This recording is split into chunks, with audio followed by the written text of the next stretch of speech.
pilihan yang buruk, ketika dia mengambil pilihan yang baik, maka Allah Subhanahu wa taala akan karuniakan kepada si hamba yang tadi jalan-jalan yang lebih baik. Tapi tadi kuncinya harus ikhlas. Selama nggak ikhlas ya akan pusing terus sama omongan orang gitu. Betul, akan terlalu nggak akan tenang gitu ya. Tapi kalau misalnya ikhlas hanya mencari keridhaan Allah Subhanahu wa taala, insya Allah hidupnya akan tenang gitu ya. Ya kalau kita ngerasa hancur berarti jangan bingung harus gimana, itu pertanyaannya aja, pernyataannya tuh salah ya Teh, bahwa hidup karena adanya ya kita salah, ya kita taubat gitu ya. Gitu. Nah kalau misalnya ini Teh,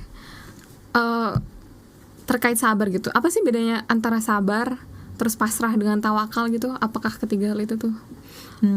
Cara paling sebenarnya bisa banyak ya. Cuma mungkin salah satu cara paling sederhananya untuk kita membedakan antara sabar tawakal yang baiknya nih sabar tawakal dengan berpasrah mengalir. Ya, yang ya udahlah mau gimana lagi ya. Dibahas sama Teh Konit nih di podcast sebelumnya. Yang ngalir aja gitu, sampai nggak tahu ujungnya kemana.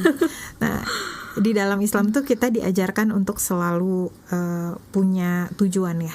Kita diajarkan untuk selalu merencanakan amal-amal kita. Makanya ayatnya di Quran surah Al-Hasyr itu, ya ayyuhalladzina amanu ittaqullaha wal tanzur nafsum ma qaddamat lighad. Wahai orang-orang beriman, bertakwalah kepada Allah, perhatikanlah apa yang sudah kamu persiapkan untuk hari esok.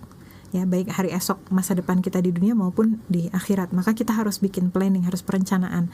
Kalau mengalir saja berarti dia nggak tahu ya sebenarnya arahnya, dia nggak tahu arahnya kemana gitu. Tapi kalau sabar dan tawakal yang benar, misalnya contoh nih, ada ujiannya. Dikasih nih sama ujian. Oke, saya mau sabar. Sabar itu bukan ongkang-ongkang kaki. Bukan diem doang sambil nungguin ya Allah, ngeliatin natap langit-langit. Bentuk gitu ya Allah, tapi diam aja. Tidur. Kapan ujian ini selesai? Tidur, mager, melamun, galau, scrolling, posting. Itu item pakai lagu-lagu sendiri kan.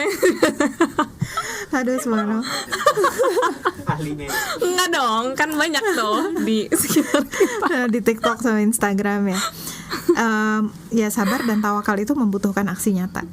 Ya, sabar dan tawakal itu bukan sekedar di dalam hati, tapi dia membutuhkan aksi nyata. Jadi karena kan kita podcast ya, bukan satu materi 1 jam Teteh ngebahas itu gitu. Singkatnya seperti itu. Jadi ketika kita misalnya tadi oke, saya udah nih, saya mau sabar, saya ikhlas sama Allah Subhanahu wa taala, saya hanya mencari keridhaan Allah, then what's next?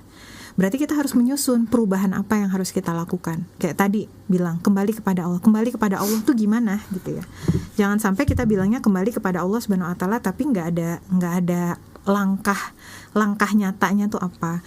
Berarti kan yang pertama harus diperbaiki betul-betul hubungan ya sama Allah. Ibadah